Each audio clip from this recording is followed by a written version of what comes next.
Well, the pressures of, call it a wartime footing, where you have to combat something that's a serious existential threat to society or whatever, has always produced massive leaps forward in technology. That's Yeah. always, it's just always been the case. It's definitely the way, the amount of extra discretionary effort that our team put into the technology to make sure that it worked in mission critical situations, it's really just like above and beyond. And it takes a kind of threat, an external threat, to really get people motivated to that level. But once you get that work done, it's all of a sudden like, wow, there's all these new opportunities to go after. What's up, guys? This is the full-length podcast with Wayne Lloyd from TraceSafe. He's the CEO, and they do location-based tracking wearables.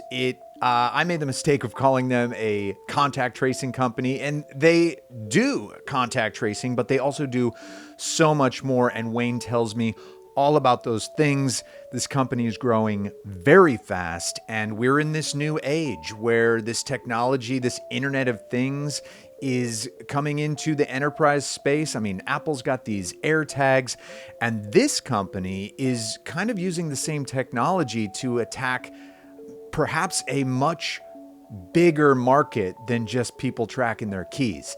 Anyway, really cool to talk to somebody that's incredibly knowledgeable about this kind of new future of location tracking that we're going into. Look, there's two things I'd like to hawk before the podcast. One is my coffee brand, BDE Coffee. That's big donation energy coffee, because 100% of the profits go to help kids get prosthetic limbs and become awesome superhero cyborgs. If you're drinking coffee every day, might as well do something good with that money. The second, crypto.com. If you don't have one of these cards yet, you can get such good interest rates on these stable coins. You can get, at a certain level, up to 14% interest just by having your money in a stable coin that tracks with the dollar. Anyway, you can make $25 with my code. It's in the description. All right, that's enough of that.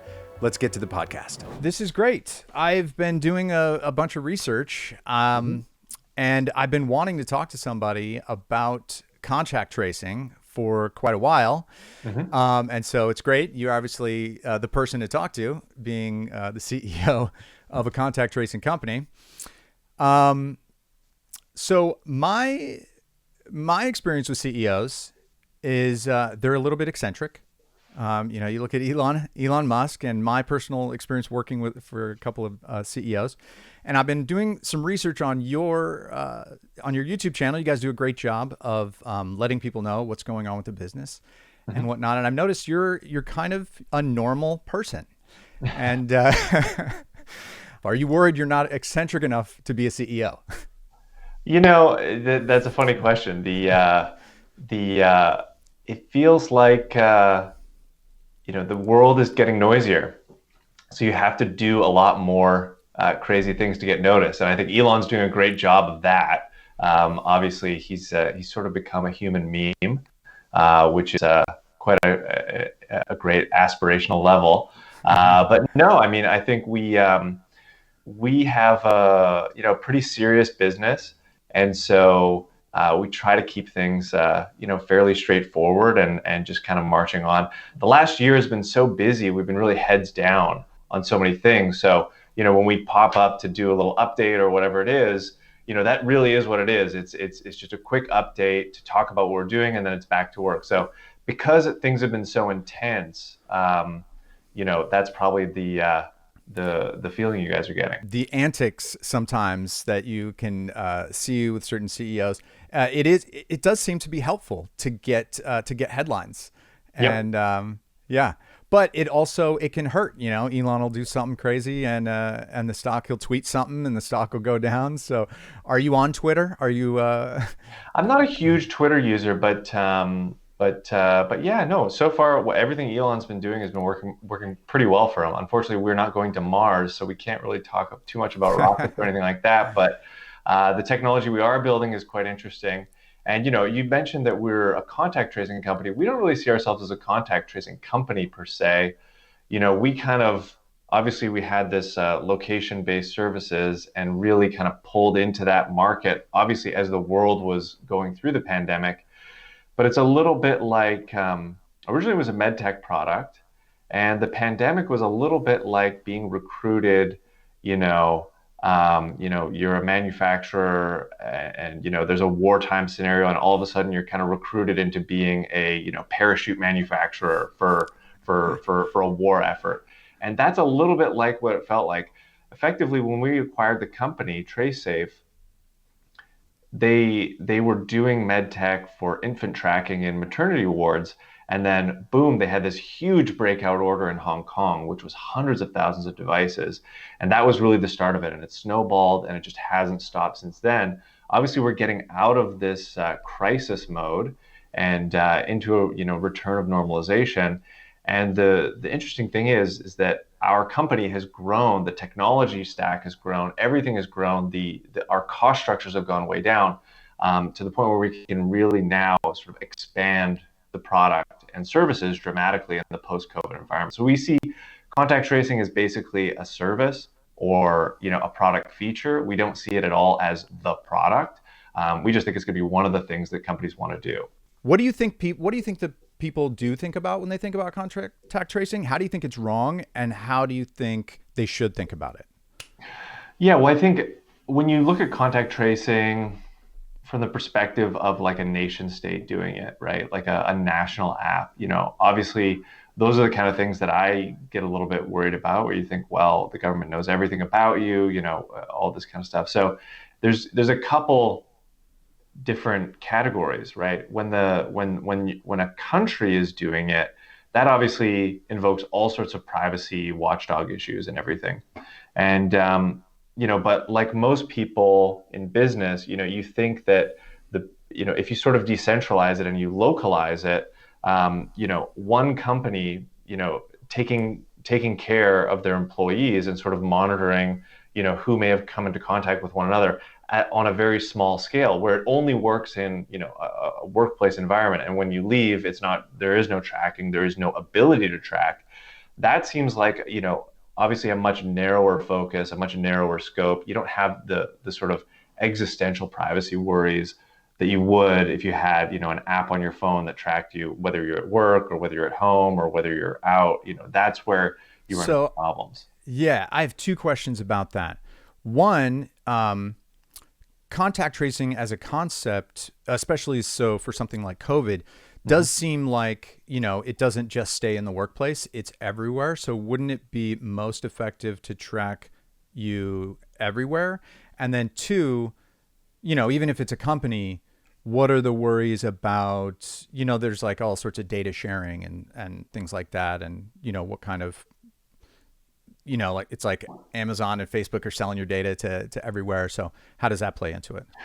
Well, that's a great point. I mean, I think that's why the privacy kind of contract that big tech had with its users, whether it's Facebook or Google or whatever, whatever happened, that trust has been eroded significantly. And so I agree with you. That's why we think the app concept is a lot tougher to do. Because there's people just they know there's the privacy settings, they know that there's things like that, but they're not exactly sure, and it just kind of ends up in this sort of hazy area. When you use a wearable, you have a very clear idea of when you're wearing it and when you're not, right? And whether that's a wearable that's built into some safety equipment or at your workplace or whatever that happens to be, if you work at a construction site and you have a kind of a location aware device in your hard hat or in your safety vest or something like that, when you're off work, you're not there. There's no ability to track you after that. There's no ability to know where you are or what you're doing. Whereas if it's in your phone, it's really just following you home and following you wherever, regardless of what those privacy implications are. Now, at the workplace, we have a really, really stringent way that we sort of go into, the technology of making sure that your data is secure and making sure that it's not shared with inappropriate people and everything kind of remains locked in. And so, I mean, without turning this into a sort of a technical privacy discussion, I mean, we're really, really careful about being hyper vigilant about all of that stuff. We deal with hospitality industry, enterprise, all these different places where it would be a massive problem for your personal data to become, known by other people. And in a lot of cases, there's additional requirements around HIPAA certification where we don't even keep, all the data. We're passing it through to a HIPAA compliant medical tech layer, and that's where all that data is stored. So, and do you even have to get people's like personal data for when they're on the job? Isn't that stuff that's like already available anyway? Wouldn't exactly. it be more? Yeah. Yeah, so your personal information is going to be in an HR record, totally separate from our database, and so you're right. They're totally separate, and you don't have to know any personal information about someone to be able to later on go back and see, okay, were they in contact with X number of other people? There doesn't need to be additional private information shared about the person. Right. So then for something like COVID, though, what are the drawbacks from, only tracking people when they're at an event or at work or, at certain times? How much better could it work if people were tracked all the time? Yeah, well, that's one of the trade-offs, right? There's a trade-off between, having compliance and having, a little bit more accuracy of information. So, what ends up happening in practice, when people think about it, they think, well, I just want to know everybody who I came into contact with, over the course of the last 2 weeks, when in reality, they can usually trace an incident back to a place, and then it's about getting more detail about that particular place. So if you find out there's an outbreak at your work environment, you'll know that because they'll be able to sort of, put the pieces together. And then it's about, okay, at that work environment, who are the people that you were in contact with? And it's really at that point a business risk mitigation strategy of, you don't want to get the whole work site shut down. You want to be able to kind of pinpoint the right people and get them in a situation where they're isolating, but it doesn't put the whole company or the whole project in jeopardy. Or everybody's social life. That does seem like a way more socially acceptable way to get a lot more contact tracing done out in the world. Yeah. If you just have it done in places where people already know, hey, I'm in public, my face is on cameras, and like they feel comfortable sharing those moments. And then even though they're not getting their social moments, there's still a lot of help being done by that type of contact tracing. Yeah. So if you think about something like, let's say you went to a music festival, everyone gets a wristband already because, that's your ticket. And then the ticket has an RFID badge that is linked to your credit card so that you can seamlessly pay through all the vendors. So just taking that one step further, it's a form factor that people already sort of understand, they know. But our form factors go way beyond just these wristbands, right? We've obviously become known for those because we've sold so many of them through to these inbound programs, inbound traveler programs. But really, it's about tailoring the right product for any given situation, right? So whether that's a construction industry with a hard hat, or whether that's a lanyard badge if you're working in an office tower, it's all those different things. Right. So what companies, can you name some companies that are having success that you guys are working with? Yeah, so we've worked with a number of very large manufacturing companies. So one of the largest semiconductor manufacturers in the world is using our product at about 17 of their sites around the world. And the thing that they have problems, what company is that? Well, I can't name the name of the company, but it's a very recognizable tier 1 semiconductor manufacturer. So they have multiple manufacturing sites around the world, and they have multiple health, regimes that they have to comply with. And if they want to have people moving between their facilities, they need to make sure that they're complying with all those things. So, those are the type of complex situations that we're helping companies with. Will it ever jump to, it already is kind of like, a Fitbit or an Apple Watch. Is there a consumer angle here? Not really a consumer angle. We think it's always going to be B2B, but the interesting thing that's happened is that because of all the concentrated work we've been doing on and all of the kind of exacting measurements and everything that's involved in this healthcare concept, you need to have really tight tolerances for measuring distance and doing all these things. It turns out that has massive implications for a lot of other use cases that were tricky to pull off before, but now you kind of do that fundamental research and all of a sudden it really opens up a lot of doors. So from everything from asset tracking in warehouses, following in real time where pallets and things are going, all the way to tracking the pace of play at golf courses. This really opened up a massive additional market for us for all these wearables and asset tracking products that wasn't there. So all of the work that we had to do to make this thing work as a wearable, contact tracing, location, kind of proximity management has had profound effects on the markets that we're able to go after in the future. So we're hard at work making all these additional products and use cases, and we just keep getting inbound requests, and like this market is expanding rapidly for us. Wow. So it's not just contact tracing. It's helping, say, employees function more efficiently, and it's helping the people at the top looking at how the factory's working, see where there's like bottlenecks and things like that. Absolutely. Just being able to pinpoint a pallet in a huge warehouse, being able to know where all of your, there's a lot of legacy systems that get used in these processes that don't necessarily have, a GPS or things built in. Our devices can be used as just kind of add-on pieces there. So for example, there's a customer we're talking to now. They have, millions of square feet of warehouse space, and they all have a handheld device that they need. And they lose these handheld devices all the time, and they're extremely expensive and they're vital to the operation of the company. There's just so much space, and the handheld device is so small, they go missing. So just us attaching our devices potentially to this handheld will save them millions of dollars a year in lost devices and replacing these things, and also just the kind of lost productivity around where and how people locate these things on a day-to-day. So there's just so many opportunities.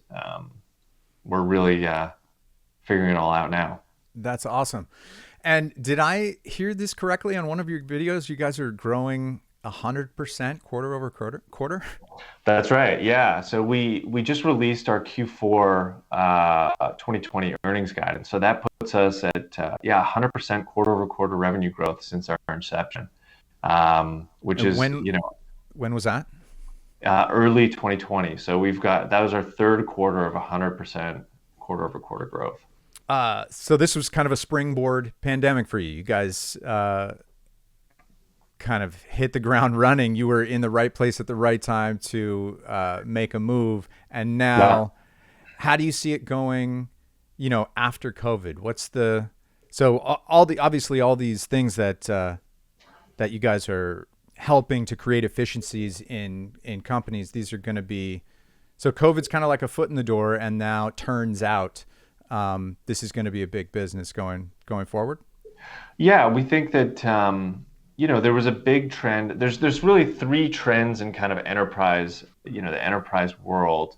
One was having everything be sort of an app, right? There's another trend towards sort of video surveillance of workers and sort of what all that means. And then there's the idea of having some wearables involved. And we think for most of the unstructured environments, like wearables are going to be the way that people go, or intelligent devices in some way, shape. But yeah, we think that once you have these wearables inside the company, and they start seeing what really the use cases start just piling up, and they start going, well, we can do this, this, and this, and so we help them implement those things. But yeah, the pandemic was a massive deployment opportunity to actually get these devices, get them seated, get them into workplaces, and seeing how things are going. In the transportation and hospitality business, for example, obviously they have regulations. They need to have this contact tracing. It has to be there in order for them to restart their business. But they're in the business of hospitality and making people, have a great vacation and really enjoy themselves. They don't want it to feel like people are, for lack of a better term, on a cruise ship. You don't want to feel like you're wearing a life jacket the whole time you're on the cruise ship. Yeah. And so you don't want to feel like this is a imposition that they have to go. People want to forget about, everything when they're on vacation. So really what we're dealing with is partnering with these companies and working with them on a broader technology partnership to really enhance the guest experience. So you turn the device, instead of it being a hindrance, it's something that works for your hotel, for your room key, for your everything. So it's really just like one intelligent device that does all these things and ends up being a better user experience overall. And so these things have to be pretty cheap to be this pervasive. If you're going to go to a concert and your ticket's going to have some of this capability in it, Mm-hmm. you have to figure out how to create these things super cheap. How long until I go to a concert and my paper thin ticket has it in it? And then are you worried about people throwing it away? How disposable are they? Like right now, if you're on a cruise ship, you probably have to give it back. There's probably a fee if you don't give it back, yeah. Yeah, no, I don't think it would be a fee if you don't give it back. I mean, it's a lot like, your room key, right? If they don't charge you if you lose your room key. But, obviously they want, everyone wants to reduce waste and make sure that, you're keeping these things in circulation. So there's just a kind of a general consideration around making them reusable and or recyclable. So on a cruise ship, the cost is lower, but it's obviously a reusable device. We make it so that it only needs to be charged, once every couple of weeks, so it can last the duration. You don't have the guest having the obligation to have to charge the device itself. Oh yeah, that would suck to be on vacation and be like, I got to charge my room key. Right, exactly. Yeah. So you don't have any of that. So I think our battery life is hovering around a month. So even for the longest cruises, Wow. you're gonna have no problem. And then on the other side of it, there's lots of disposable angles here, and that can be it can be disposable because they want it to be something that works in an offshore oil rig environment, or it works in it's a high volume ticketing environment. And there's all sorts of degrees of what it is there, on the cost and usability, battery life, and everything. So we've got a very good kind of supply chain and a nice range of products that can address a lot of those issues. Yeah, and because you guys aren't trying to go direct to consumer, you don't really have to deal with the sentiment. I guess that was my first real question about public sentiment. I guess people really only care about that when you're talking about their personal lives. People probably have way less walls up when they're out and about. Yeah, I mean, I think we're not asking for your, private text messages or photos or anything. Like the big tech guys, I mean, that's the private information that people want to stay really, really private. Yeah, because even if they don't ask for that stuff, you're sitting there thinking, yeah, but it's on the same device. Like I don't know how easy Yeah, would it be exactly. for them to just get it if they wanted Yep. it. Yeah, and there's just not, people, there's just a bit of an erosion of trust over time with how things have gone with, Facebook and everything else. They haven't done a great job of being a torchbearer for consumer trust. So we think hiving off those things, making it so it's a dedicated device, does put a lot more control back in the individual's hands about, when and how it's used. Because it's a part of the physical world, right? It's not just a kind of hanging out in the background operation on your phone. Okay. Yeah, I mean, I'm just The deviant in me is wondering how people might hack the system. Like if I'm on a cruise, can I throw mine in my girlfriend's bag just to make sure she's not hanging out with somebody that I don't want? But then I'd have No, to you hack. wouldn't be able to. You wouldn't be able to access any of the information. I think it Right. would be no. And then even if you're able to, the way it's encrypted and the way things are stored, it's very very difficult for someone to because that's a question is could you even have an administrator just know who was meeting with each other on a and be able to identify those people, and the answer is no. That's the Yeah. identity of those people is anonymized, and that's stored in a different database. That is interesting because that was my other question. Like, what if somebody famous goes on a cruise and like even somebody that's, the administrator say does something devious and is like, hey, I know whose room you were in, you know? Yeah, Um, well, I mean, that's the so our system has ways to safeguard against that, and kind of separate that data out. But yeah, I mean, at the end of the day, the person who works at the hotel front desk knows who's staying at the that's hotel. true. So there's only so much information that you can obfuscate away. Right. And plus, Yeah, they've got their phone on them anyway, so that's probably the yeah, easier way to to get exactly. tracked in that situation. Yeah. So, what's I've seen the devices now. Are there any new updates? Because that was a month ago. Is there anything Yeah, there's on a the great horizon? device. It looks like a poker chip, and it's something that you can sort of carry around. You can put it in a multitude of ways to wear the device, or just keep it on you. That is something that we're really marketing towards the cruise ship industry, and there's been a great response overall, as that kind of intelligent device that does many many things. Including room access and other things. So all of the radios and all of the capability for that sort of intelligent device behavior is all built into it, and it's all features that we will be expanding as we roll these products out. But yeah, that's the newest device looks a lot like a poker chip. I'll make sure you have a photo here for the to put in the show. Cool.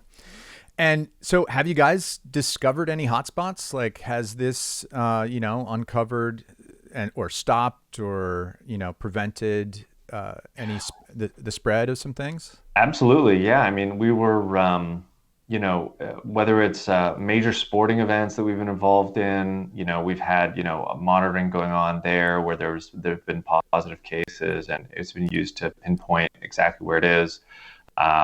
We've had, we've had lots of things that, um, uh, sporting events and enterprise environments. Yeah, where people, someone came in and sometimes it's okay. We need to get these 4 people, put them on leave right away, or sometimes it's like, oh, it's great. You just get the sigh of relief, like they actually didn't come into contact with anyone while they were at the workplace. So, we've Oh, had cool. lots of those types of things. And what sporting events? It's hockey games, I think I saw on the YouTube. Yeah, so we're in a couple stadiums. We've been live at TD Garden in Boston for quite a while. We did the World Junior Hockey Championships. We're actually working on the women's hockey championships now. So yeah, there's lots of environments and lots of places where this has been active. What do you think, 10, 20 years out? Um, where's TraceSafe going to be? What kind of contact tracing? Do you think contact tracing is going to be a growth industry for 20 years? And what are the implications for the distant future? Like, Yeah, that's a great question. So I think contact tracing has gone from kind of a headline product to, we don't think of ourselves necessarily as a contact tracing company. We think of right. ourselves as an intelligent wearables company. The contact tracing has gone from being very, very front of mind for people. And I think over time, it's going to fade as a very much a small feature set in a larger product lineup. And so, it's important to have it. But I think the thing that, just to reiterate, the thing that we've learned and the advancements that we've made in service to achieving our goals around contact tracing have unlocked business opportunities across the board. So I think in 20 years, we just see there being more intelligent devices in more places around an enterprise, whether that's in asset tracking or, kind of right down into the business processes of how things work. If you're delivering, I just think more things are becoming kind of automated. People demand like a higher quality and better service, and that tends to develop specialization. And you need to communicate with every step of the process along the way. So I think having location-aware pieces help synchronize and make those things seamless. So whether you think about the business cases that are getting unlocked around, food delivery, and what have you, all that stuff, all that location that exists in a smartphone, you need to atomize that and push that across all the other industries. All those other industries are going to want to get those economies and kind of seamless integration that you see on the consumer side. So we see our products spreading around that enterprise world. Right, because like half of your product is the software behind it. Exactly. Right? We look at it as like an operating system for location-aware devices, right? And so that operating system, whether it's an enterprise, whether a warehouse situation where you need to know precise location of goods there, or whether something's making its way from deep in the back out to the bay, so you can have a customer service experience that people want to have. Another example is in a hospital environment. Everyone has the experience of going to a hospital and having to sit around and wait in a waiting room for a really long time and just not knowing when it's going to happen. So our technology is something that is enabling, you can be sort of off-site or near site or at a coffee shop or something in a place that's comfortable to wait, and have an alert that tells you, hey, start heading towards the doctor now. And by the time you get there, the door will open and he'll be ready to see you. So that's the type of experience that you're going to see kind of across, whether it's in the hospitality business, whether it's in the medical field, whether it's in, just the logistics industry. Everyone wants to have that just-in-time ready feel. And that's what these devices enable. And not just the devices, because your software, I'm assuming, could work with like the devices that people have. Like, is that an opportunity to say, well, hey, give us your code for whatever your device is, a Fitbit or a whatever, and we'll ring that. That's possible as well. Yeah, absolutely. Okay. Yeah, I'm just wondering as things move in, and it's like my coffee cup has like location aware. It's like, oh, okay, we can just connect to your coffee cup. Right. Yeah. And so I think it's crazy that you guys have a month-long battery. I guess that's because it's so focused and it doesn't have, all these extra processes happening. Is it possible ever you guys would have a kinetically charged something that could just kind of get charged off your body's movements? Most of our devices do have the kinetically charged element. Oh, they already do? Yeah, absolutely. Oh, wow. Yeah. And does that just act to kind of extend the battery, or is it fully? Yeah. Okay. Yeah. So this is a feature we're seeing in the newest, best chips, is that, they're obviously looking for ways to extend that battery life. I think a lot of the reason why we have such great battery life is because we're so fully integrated. We have this complete, control over the system. We control the software. It's a lot like Apple sort of owning the software and the hardware and having everything work really harmoniously. So having our own custom firmware, having our own kind of, owning the manufacturing process, everything, we're not taking devices off the shelf and trying to make them work for another feature. We're building everything from scratch and having everything totally integrated. I think the pandemic has accelerated so much different technology. But first, if you look at the countries that had sort of been closer to pandemics, they were the ones that dealt with it way better because they were already set up for contact tracing and testing and, things like that. Yeah, Singapore and Hong Kong dealt with the pandemic very, very well. They're really quick to get it under control. And Singapore basically, has been pandemic free for the last 5 months. So, that just goes to show, yeah, the country's just having even a small amount of preparedness goes a long way to keeping these things under control. Yeah, and it's nice. It does feel nice that now we've kind of been through it and we're way more prepared. But I look at all the other industries. I mean, all the companies that have invested in robotics for their assembly line or other technology products that have done really well during 2020. Stock prices are going crazy for all the stay-at-home stocks, and that's great. That's a technology boom, and biotech specifically. I have super high hopes. One of the things I like to say on my channel is talk about is longevity, escape velocity, and a lot.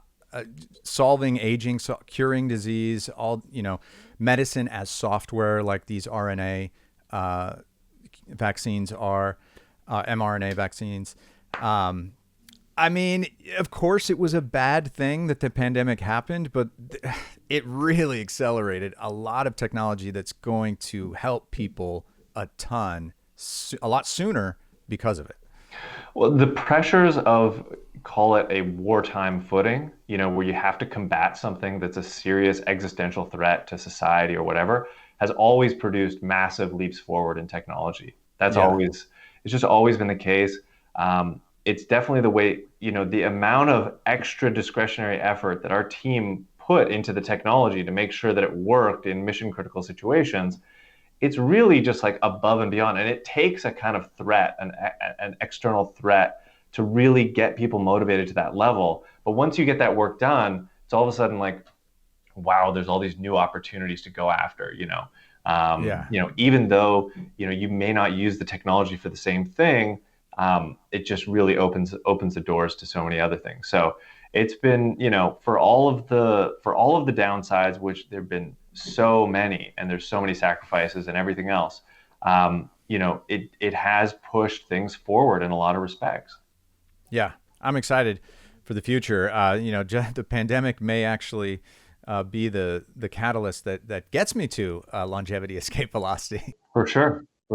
All right, so Wayne, this was great. It's been great chatting, Emmett. I really appreciate you having me on, and thanks again. Take care. Thanks. You too. Bye. Bye.